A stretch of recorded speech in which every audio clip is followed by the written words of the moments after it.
മൂന്നാം തവണയാണ് ഇപ്പം കൊല്ലത്തിന്റെ മേയർ പദവിയിൽ എത്തുന്നത്. അപ്പം തുടർച്ചയായിട്ട് നമ്മുടെ LDF ഭരണസമിതി കൊല്ലം കോർപ്പറേഷനിൽ നടപ്പാക്കിയ ഒരു പദ്ധതികളുടെ തുടർച്ച എന്ന പോലെയാണ് ഇപ്പോഴും നടത്തിക്കൊണ്ടിരിക്കുന്നത്. അപ്പം ഈ ഒരു കാലയളവിൽ ഏറ്റവും എടുത്തു പറയാൻ പറ്റുന്ന ഒരു പദ്ധതി, ഏറ്റവും ആത്മസംതൃപ്തി തോന്നിയ ഒരു പദ്ധതി എന്നുള്ളത് ഏതായിരിക്കും?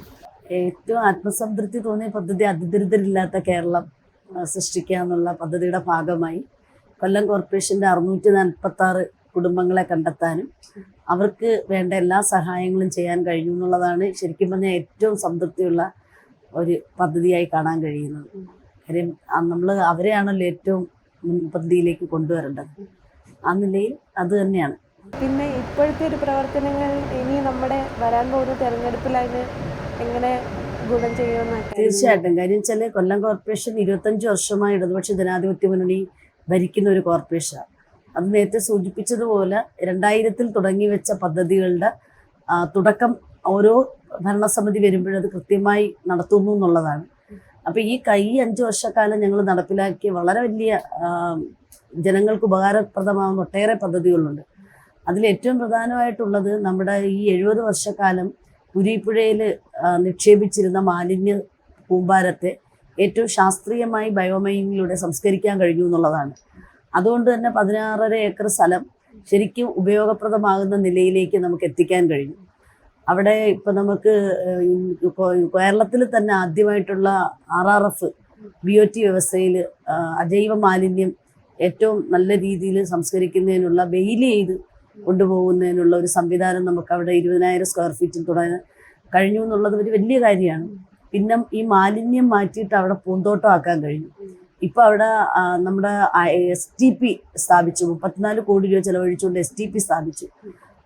ഏറ്റവും പ്രകൃതി രമണീയമായ ഒരു സ്ഥലമായി നമുക്കിപ്പോൾ കുരീപ്പുഴയെ മാറ്റിയെടുക്കാൻ കഴിഞ്ഞു. ശരിക്കും പറഞ്ഞാൽ ഭാവിയിൽ അതിനെ ഒരു ടൂറിസം ഹബ്ബാക്കി മാറ്റാൻ പറ്റും. ഇപ്പം IT പാർക്കിൻ്റെ സെക്കൻഡ് ഘട്ടം അവിടെ ആരംഭിക്കാനായിട്ട് ഗവൺമെൻറ് കിക്ഫ്രായിട്ട് ചേർന്നുകൊണ്ട് ആലോചിച്ചിട്ടുണ്ട്. അതിന് കൗൺസിൽ തീരുമാനം എടുത്തിട്ടുണ്ട്. അപ്പോൾ അങ്ങനെ ഇത് കൂടാതെ BPCL-ലുമായി ചേർന്നുകൊണ്ട് ജൈവമാലിന്യ സംസ്കരണ പ്ലാന്റ്, കമ്പസ്റ്റ് ബയോഗ്യാസ് പ്ലാന്റ് സ്ഥാപിക്കാൻ പോകുന്നു. അപ്പോൾ ശരിക്കും പറഞ്ഞാൽ അവിടെ പൂന്തോട്ടമുണ്ട്, അവിടെ പാർക്കിനുള്ള സ്പേസ് നമ്മൾ ഇട്ടിട്ടുണ്ട്, അതിനുവേണ്ടി പ്രോജക്റ്റ് വെച്ചിട്ടുണ്ട്. STP പൂർത്തീകരിക്കാൻ കഴിഞ്ഞു. RRF ഉണ്ട്. IT പാർക്കും കൂടെ വന്നു കഴിയുമ്പോൾ ശരിക്കും പറഞ്ഞൊരു ടൂറിസം ഹബ്ബായി തന്നെ അവിടെ മാറ്റിയെടുക്കാനായിട്ട് നമുക്ക് കഴിയും. അഷ്ടമുടി കായലിനോട് ചേർന്ന് പാർക്കും കൂടി നിർമ്മിച്ചു കഴിയുമ്പോൾ അവിടെ ഞങ്ങൾക്കൊരു വള്ളക്കടമുണ്ട്. അപ്പം അതൊരു ശരിക്കും ഒരു ടൂറിസം പാക്കേജായിട്ട് തന്നെ ഭാവിയിൽ മാറ്റിയെടുക്കാൻ പറ്റുന്ന തരത്തിലേക്ക് ആ കുരീപ്പുഴയെ മാറ്റിയെടുത്ത ഒരു വലിയ ബൃഹത് പദ്ധതിയായിട്ടാണ് നമുക്കതിനെ കാണാൻ കഴിയും. പല സമരങ്ങളെയും വർഷങ്ങളായി അതിജീവിച്ച് എന്നിട്ടാണ് ഞങ്ങൾ ഈ 2 പ്രോജക്റ്റും അവിടെ തുടങ്ങാനായിട്ട് കഴിഞ്ഞത്. അപ്പോൾ സ്വാഭാവികമായിട്ട് ഇത് ഞങ്ങൾ കുരീപ്പുഴയിൽ മൈനിങ് ചെയ്യുന്നത് ആലോചിച്ചപ്പോഴും STP സ്ഥാപിച്ചപ്പോഴും വലിയ സമരത്തെ നേരിട്ടുകൊണ്ടാണ് ഞങ്ങളവിടെ ആ പ്രോജക്റ്റിൻ്റെ MOU സൈൻ ചെയ്യുന്നത്. കഴിഞ്ഞ കൗൺസിലിൻ്റെ അവസാന ഘട്ടത്തിലാണ് ബയോമൈനിങ്ങിൻ്റെ പിന്നെ സർവേ പൂർത്തീകരിക്കുന്നതും അതോടൊപ്പം തന്നെ STPയുടെ എഗ്രിമെൻ്റ് വെക്കുന്നതും. ആ സന്ദർഭത്തിൽ അന്ന് എല്ലാവരും പറഞ്ഞു ഇതൊരു ഇലക്ഷൻ സ്റ്റണ്ടാണ്, ഇലക്ഷൻ മുന്നിൽ കണ്ടുകൊണ്ടാണ് നമ്മൾ ആ എഗ്രിമെൻറ്റുകൾ വെച്ചതെന്നൊക്കെ. പക്ഷേ അപ്പോഴും ഞങ്ങൾ ജനങ്ങളോട് പറഞ്ഞു ഇത് ഇലക്ഷൻ സ്റ്റണ്ടല്ല, വരും കൗൺസിൽ ഇത് ആരംഭിച്ച് പൂർത്തീകരിക്കാൻ കഴിയും. അതുപോലെ തന്നെ ആരംഭിച്ച് പൂർത്തീകരിക്കാൻ നമുക്ക് കഴിഞ്ഞു. അപ്പോൾ ഇതൊരു ജനങ്ങൾ കൊല്ലം നഗരസഭയെ ഏറ്റെടുക്കുന്നു എന്നുള്ളതാണ് ഭരണസമിതിയെ. അതുപോലെ തന്നെ ഈ ആർദ്രം മിഷൻ ശുചിത്വത്തിനുള്ള മികച്ച കോർപ്പറേഷൻ അവാർഡ്, അതുപോലെ തന്നെ ഫണ്ട് വിനിയോഗത്തിന് ഏറ്റവും കൂടുതൽ തുക ചെലവഴിച്ച കോർപ്പറേഷൻ, അങ്ങനെ നിരവധി അവാർഡുകൾ കിട്ടിയിട്ടുണ്ട്. അപ്പം ഇതൊക്കെ നമുക്ക് ചെയ്യാൻ പറ്റുന്നത് കേന്ദ്ര സർക്കാരിന്റെ ഒരു സാമ്പത്തിക ഞെരുക്കത്തിനിടയിലാണ് കൊല്ലം കോർപ്പറേഷൻ ഇങ്ങനെ ഒരു സ്വന്തം ഫണ്ട് ഉപയോഗിച്ച് തന്നെ ഇത്രയും വികസന പ്രവർത്തനങ്ങൾ നടത്തുന്നത്. അപ്പം ഒരു മേയർ എന്ന നിലയ്ക്ക് അതെങ്ങനെയായിരിക്കും അതിജീവിച്ചത്? അത് അതിജീവിക്കുക എന്ന് പറഞ്ഞാൽ അത് കേരളത്തിൻ്റെ ഗവൺമെൻറ്റിൻ്റെ ഒരു വലിയ നിലപാടാണ്.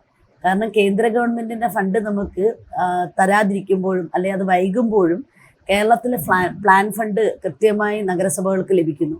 അതുമാത്രമല്ല ഞങ്ങളുടെ തനത് വരുമാനം നന്നായിട്ട് വർദ്ധിപ്പിക്കാൻ നമുക്ക് കഴിയുന്നു. ടാക്സ് കളക്ഷനിലൂടെ നമ്മൾ പദ്ധതികൾ ആസൂത്രണം ചെയ്ത് റോഡ് വർക്കുകളായാലും ബിൽഡിംഗ് വർക്കുകളൊക്കെ എടുക്കുമ്പോൾ നമ്മൾ പ്ലാൻ ഫണ്ട് പിന്നെ നമുക്ക് ട്രഷറി ബാൻ വന്നാലോ അല്ലെങ്കിൽ ഏതെങ്കിലും ഒരു സാഹചര്യത്തിൽ നമുക്ക് കേന്ദ്ര വിഹിതം കിട്ടാതിരിക്കുമ്പോഴോ കോർപ്പറേഷൻ്റെ തനത് വരുമാനത്തിൽ നിന്നുകൊണ്ട് നമുക്ക് ഈ വർക്ക് ചെയ്യാൻ നമുക്ക് കഴിയുന്നു എന്നുള്ളതാണ്. അത് ഞങ്ങളുടെ ഭരണസമിതി ഒന്നാകെ നിന്ന് തനത് ഫണ്ട് ഉപയോഗിക്കാനുള്ള ഒരു അനുമതി എടുക്കുകയും അത് നന്നായി വിനിയോഗിക്കാൻ കഴിയുന്നു. അതുകൊണ്ട് തന്നെയാണ് കൊല്ലം കോർപ്പറേഷൻ വളരെ മെച്ചപ്പെട്ട നിലയിൽ മുന്നോട്ട് പോകാൻ കഴിയുന്നു. ആർദ്ര കേരളം പുരസ്കാരം ലഭിക്കുന്നു.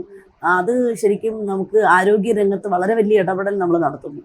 അപ്പോൾ അതിൻ്റെ ഭാഗമായിട്ടാണ് നമ്മുടെ അഷ്ടമുടി കായലാണ് കൊല്ലത്തിന്റെ ഒരു മുഖമുദ്ര എന്ന് പറയുന്നത്. അപ്പം അത് സംബന്ധിച്ച് അതിന്റെ പുനരുജ്ജീവനം അതുപോലെ തന്നെ ടൂറിസം സാധ്യതകൾ അതിനെപ്പറ്റി എങ്ങനെയാണ് കോർപ്പറേഷൻ?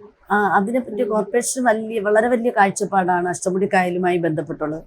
അപ്പോൾ ഈ 2021 കൗൺസിൽ വന്നതോടുകൂടി ഞങ്ങളുടെ പദ്ധതിയിൽ അഗ്ലമറേഷൻ ഫണ്ടിൽ നല്ലൊരു ശതമാനം തുക മാറ്റിവെച്ചത് അഷ്ടമുടി കായലിനാണ്. 7.25 കോടി രൂപയാണ് അതിന് അഷ്ടമുടി കായലിന് വേണ്ടി നീക്കി വെച്ചാൽ അഷ്ടമുടി കായലിന്റെ പുനരുജ്ജീവനം, കടവുകളുടെ നവീകരണം, ക്യാമറ ഉൾപ്പെടെ സ്ഥാപിച്ചുകൊണ്ട് ലൈറ്റുകൾ സ്ഥാപിച്ചുകൊണ്ട് മനോഹരമാക്കി നമ്മുടെ പട്ടണത്തിലെ വിദ്യാർത്ഥികളടക്കം കടവുകളിൽ വന്നിരുന്ന് പഠിക്കാനും വായിക്കാനും കഴിയുന്ന തരത്തിലേക്ക് നമ്മൾ കടവുകളെ മാറ്റിയെടുത്ത്. അതിലുപരി അഷ്ടമുടി കായൽ വർഷങ്ങളായി ഡ്രഡ്ജ് ചെയ്യാതെ കിടക്കുന്ന ഒരു സാഹചര്യമുണ്ട്. അപ്പോൾ അതിനെ ഡ്രഡ്ജ് ചെയ്ത് അതിൻ്റെ ചെളിയും മാലിന്യങ്ങളും മൊത്തം മാറ്റി നമുക്ക് അഷ്ടമുടി കായലിനെ പുനരുജ്ജീവിക്കുന്ന ഒരു ഘട്ടം നമുക്ക് പൂർത്തീകരിക്കാൻ കഴിഞ്ഞു എന്ന് വിചാരിച്ചതുകൊണ്ട് നമുക്ക് പൂർണ്ണമായി അത് മാറ്റാൻ കഴിഞ്ഞിട്ടുണ്ടോ എന്ന് ചോദിച്ചു കഴിഞ്ഞാൽ 100% മാറ്റാൻ കഴിഞ്ഞിട്ടില്ല. കാരണം മാൻ പവർ ഉപയോഗിച്ചുകൊണ്ടോ ഡ്രഡ്ജ് ചെയ്തത് മാത്രം കൊണ്ടോ നമുക്ക് അതിനെ പുനരുജ്ജീവിപ്പിക്കാൻ പൂർണ്ണതയിൽ എത്തിക്കാൻ കഴിയില്ല. അപ്പം ഞങ്ങൾ ഈ കൗൺസിൽ 2025-26 കാലയളവിൽ ഞങ്ങൾ ആലോചിച്ചു. അമൃത് പദ്ധതിയുടെ ബാക്കി ഫണ്ട് ഉപയോഗിച്ചുകൊണ്ട് ഞങ്ങൾ ആംബിബിയൻ വെഹിക്കിൾ വാങ്ങിക്കാൻ തീരുമാനിച്ചു. ആംബിബിയൻ വെഹിക്കിൾ ആകുമ്പോഴത്തേനും നമുക്ക് എല്ലാ ദിവസവും ഈ വെഹിക്കിൾ ഉപയോഗിച്ചുകൊണ്ട് നമുക്ക് കായലിനെ ശുചിയാക്കാൻ കഴിയും. അപ്പോൾ അതിൻ്റെ അനുമതി നമുക്കിപ്പം അമൃത് പദ്ധതിയിൽ നിന്ന് ലഭ്യമായിട്ടുണ്ട്. അതനുസരിച്ച് വരും നാളുകളിൽ നമുക്ക് ഏറ്റവും പെട്ടെന്ന് തന്നെ ആംബിബിയൻ വെഹിക്കിൾ കൂടി വാങ്ങിച്ചിട്ട് നമുക്കിതിനെ നിലവിൽ നമ്മൾ 7.25 കോടി രൂപ ചെലവഴിച്ചുകൊണ്ട് വളരെ നല്ല രീതിയിൽ അഷ്ടമുടി കായലിനെ ശുചിയാക്കാൻ കഴിഞ്ഞു. അതിൻ്റെ ഭാഗമായി മ്യൂസിക്കൽ ഫൗണ്ടൻ സ്ഥാപിക്കുന്നു. അങ്ങനെ ഒട്ടേറെ പദ്ധതികൾ അതിനോടൊപ്പം ചേർത്തുകൊണ്ട് നമ്മൾ ചെയ്യുന്നുണ്ട്. അപ്പോൾ ശരിക്കും മലിനമായി കിടക്കുന്ന പുഴകളെയും കായലുകളെയും ഒക്കെ അത് ശരിക്കും പറഞ്ഞാൽ കേരളത്തിൻ്റെ ഗവൺമെൻറ്റിൻ്റെ ഒരു ഹരിത കേരള മിഷനുമായി ബന്ധപ്പെട്ടുകൊണ്ടുള്ള ഇടപെടലിൻ്റെ ഭാഗമായിട്ടാണ് നമ്മൾ ഇനി ഞാൻ ഒഴുകട്ടെ എന്ന പദ്ധതി കഴിഞ്ഞ ഗവൺമെൻറ് കാലത്ത് കഴിഞ്ഞ കൗൺസിൽ കാലയളവിൽ വന്നു. അപ്പോൾ നമ്മൾ കുളങ്ങളെയും പുഴകളെയൊക്കെ പുനരുജ്ജീവിപ്പിച്ചു. പിന്നെ നമ്മൾ ആലോചിച്ചു വെച്ചാൽ അഷ്ടമുടി കായലിനെ മലീമസമാക്കുന്നത് നമ്മുടെ മണിച്ചിത്തോടും ഓടകളിൽ നിന്ന് വരുന്ന മാലിന്യങ്ങളാണ്.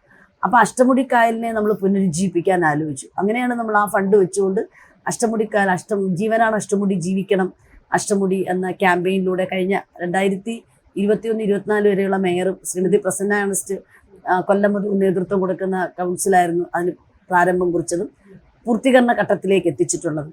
അപ്പം തുടർ പരിപാടി എന്ന നിലയിലാണ് നമ്മളിപ്പം ആംബിബിയൻ വെഹിക്കിള് വാങ്ങിക്കൊണ്ട് തുടർന്ന് കാലാകാലങ്ങളിൽ നമുക്ക് ഒരു പദ്ധതി കൊണ്ടോ അല്ലെങ്കിൽ ഒരു പ്രാവശ്യത്തെ ആസൂത്രണം കൊണ്ടോ മാത്രം അഷ്ടമുടി കായലിനെ പുനരുജ്ജീവിപ്പിക്കാൻ കഴിയില്ല. പക്ഷെ അതൊരു നിരന്തരമായ പ്രോസസ്സിലൂടെ മാത്രമേ നമുക്ക് അഷ്ടമുടി കായലിനെ പുനരുജ്ജീവിപ്പിക്കാൻ കഴിയൂ. അപ്പോൾ ഓരോ വർഷവും നമുക്ക് കോടിക്കണക്കിന് രൂപ ചെലവഴിക്കുന്നതിന് പകരം നമുക്ക് മനുഷ്യാധ്വാനത്തെക്കാൾ മെഷീന് ചെയ്യാൻ കഴിയുമല്ലോ. അപ്പോൾ അതുകൊണ്ടാണ് നമ്മൾ ആംബിബിയൻ വെഹിക്കിൾ കൊണ്ടുവന്നുകൊണ്ട് അതിനെ കുറച്ചുകൂടി നല്ല നിലയിൽ അഷ്ടമുടി കായലിനെ പുനരുജ്ജീവിപ്പിക്കണമെന്ന് ആലോചിക്കുന്നത്. അപ്പം മാത്രമേ നമുക്ക് ഈ പറഞ്ഞ വാട്ടർ സ്പോർട്ടും ബാക്കി കാര്യങ്ങളൊക്കെ നന്നായി ഫങ്ഷൻ ചെയ്യാൻ പറ്റൂ. അഷ്ടമുടി കായലിൻ്റെ ഏറ്റവും വലിയൊരു ഇതാണ് ഇപ്പം നമ്മുടെ വള്ളംകളി. അപ്പം വള്ളംകളിയൊക്കെ ജനങ്ങൾക്ക് നന്നായി ആസ്വദിക്കാൻ കഴിയുന്ന നിലയിലേക്കുള്ള ഒരു സാഹചര്യം ഒരുക്കി കൊടുക്കും. ഇപ്പം അഷ്ടമുടിയുടെ തീരത്തു കൂടി പോകുമ്പോൾ സ്മെല്ലില്ല. മറ്റേത് ഭയങ്കര സ്മെല്ലായിരുന്നു, ഇപ്പം ആ സ്മെല്ലില്ല.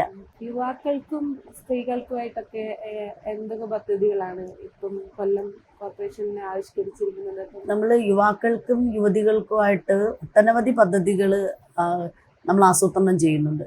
അപ്പോൾ അതിൽ ശരിക്കും കാർഷിക മേഖലയുമായി ബന്ധപ്പെട്ടുകൊണ്ട്, ക്ഷീരമേഖലയുമായി ബന്ധപ്പെട്ടുകൊണ്ട്, സംരംഭകരെ സൃഷ്ടിച്ചുകൊണ്ട്, അങ്ങനെ കുടുംബശ്രീയുമായി സംയോജിച്ചുകൊണ്ട് അങ്ങനെ ഒട്ടനവധി പ്രോജക്റ്റുകൾ നമ്മൾ പ്ലാൻ ഫണ്ടിൽ വെച്ചിട്ട് നമ്മൾ അവർക്ക് ആവശ്യമുള്ള കാര്യങ്ങൾ നമ്മൾ ചെയ്തു കൊടുക്കും. അതിനപ്പുറത്തേക്ക് ഇപ്പോൾ കേരളത്തിൻ്റെ ഗവൺമെൻറ്റിൻ്റെ വലിയൊരു ഇടപെടലിൻ്റെ ഭാഗമായി കേരളത്തിലെ ഫിനാൻസ് മിനിസ്റ്ററിൻ്റെ ഒരു പ്രത്യേകമായ ശ്രദ്ധ കൊല്ലത്തിന് കൊടുത്തതിൻ്റെ ഭാഗമായിട്ട് IT പാർക്ക് കൊല്ലത്ത് സ്ഥാപിച്ചു. അതിൻ്റെ കൊല്ലത്ത് അനുവദിച്ചു. ഇന്ന് ഞങ്ങൾ മിനി IT പാർക്ക് ഞങ്ങളുടെ കേമാളിൽ 2ാമത്തെ ഫ്ലോറിൽ കിറ്റ്ഫ്ര ആയിട്ട് ചേർന്നുകൊണ്ട് നമ്മൾ MOU ഒപ്പുവെച്ചു. അതിൻ്റെ പ്രാരംഭ നടപടി നമ്മൾ ആരംഭിച്ചു കഴിഞ്ഞു. ഇന്ന് മിനി IT പാർക്കിൻ്റെ ഉദ്ഘാടനം കഴിഞ്ഞു. അതിലൂടെ സാധ്യമാകുന്നത് കേരളത്തിലെയും കൊല്ലത്തെയും, പ്രത്യേകിച്ച് കൊല്ലത്തെയും IT വിദ്യാഭ്യാസം പൂർത്തീകരിച്ച തൊഴിൽ രഹിതർക്ക് ഒരു ലാപ്ടോപ്പ് കൊണ്ടുവന്ന് പോലും നമ്മുടെ ഈ മിനി IT പാർക്കിൽ വന്ന് അവരുടെ തൊഴിൽ സാധ്യത വർദ്ധിപ്പിക്കാനുള്ള സാഹചര്യങ്ങൾ ഒരുങ്ങും.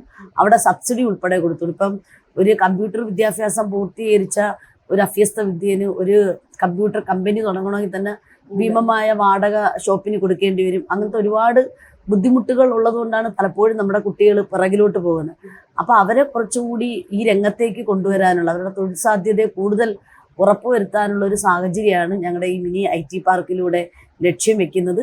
അതിന് കേരളത്തിൻ്റെ ഗവൺമെൻറ് വളരെ വലിയ, അതിനും പ്രത്യേകിച്ച് നന്ദി പറയാനും കൊല്ലം പൗരാവലിയുടെ തന്നെ ഒരു വലിയ അഭിനന്ദനം കേരളത്തിൻ്റെ ഫിനാൻസ് മിനിസ്റ്ററെ ഈ അവസരത്തിൽ ഞങ്ങൾ അറിയിക്കുകയാണ്. കാരണം ഈ ഒരു പിന്നെ വർക്ക് നിയർ ഹോം എന്ന നിലയിലാണ് നമ്മളിപ്പോൾ ആരംഭിച്ചത്.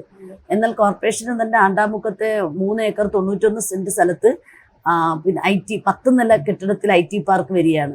അപ്പോൾ കാക്കനാടോ നമ്മുടെ തിരുവനന്തപുരത്തെ കഴക്കൂട്ടത്തെ പിന്നെ പാർക്ക് IT പാർക്കൊക്കെ പോലെ കൊല്ലത്തും ഒരു വലിയ IT ഹബ്ബ് വരാൻ പോവുകയാണ്. അപ്പോൾ അതിൻ്റെ DPRന്റെ പൂർത്തീകരണം കഴിഞ്ഞു. ഇനിയിപ്പോൾ 2 മാസത്തിനുള്ളിൽ തന്നെ അതിൻ്റെ കല്ലിടൽ നടപടിക്രമം പൂർത്തീകരിക്കും. ഇപ്പോൾ നോട്ടിഫിക്കേഷൻ വരുന്നത് കൊണ്ടാണ്, അല്ലെങ്കിൽ ഇപ്പം തന്നെ അവർ സ്റ്റാർട്ട് ചെയ്യാൻ കഴിയുമായിരുന്നു.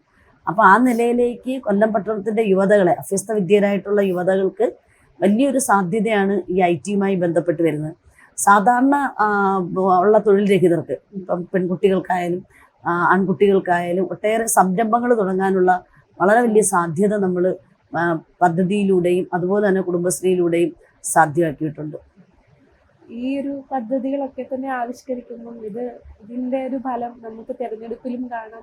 തീർച്ചയായിട്ടും കാര്യം വെച്ചാൽ നമ്മൾ ചെയ്യുന്ന ഓരോ വികസന പ്രവർത്തനങ്ങളെയും കൊല്ലം പട്ടണത്തിലെ പൗരാവലി ഏൽക്കുന്നത് കൊണ്ടാണ് ഓരോ തെരഞ്ഞെടുപ്പ് കഴിയുമ്പോഴും മൃഗീയ ഭൂരിപക്ഷത്തിലാണ് ഇടതുപക്ഷ ജനാധിപത്യ മുന്നണി കൊല്ലം കോർപ്പറേഷൻ അധികാരത്തിൽ വരുന്നത്. അത് തീർച്ചയായിട്ടും വരും വർഷങ്ങളിലും ഉണ്ടാവും. കൊല്ലം പട്ടണത്തിലെ പൗരാവലി എന്നും ഇടതുപക്ഷ ജനാധിപത്യ മുന്നണിയോടൊപ്പം ഉണ്ട്. അതുകൊണ്ട് ഉറച്ച വിശ്വാസം ഞങ്ങളെ സംബന്ധിച്ച് ഞങ്ങൾക്കുണ്ട്.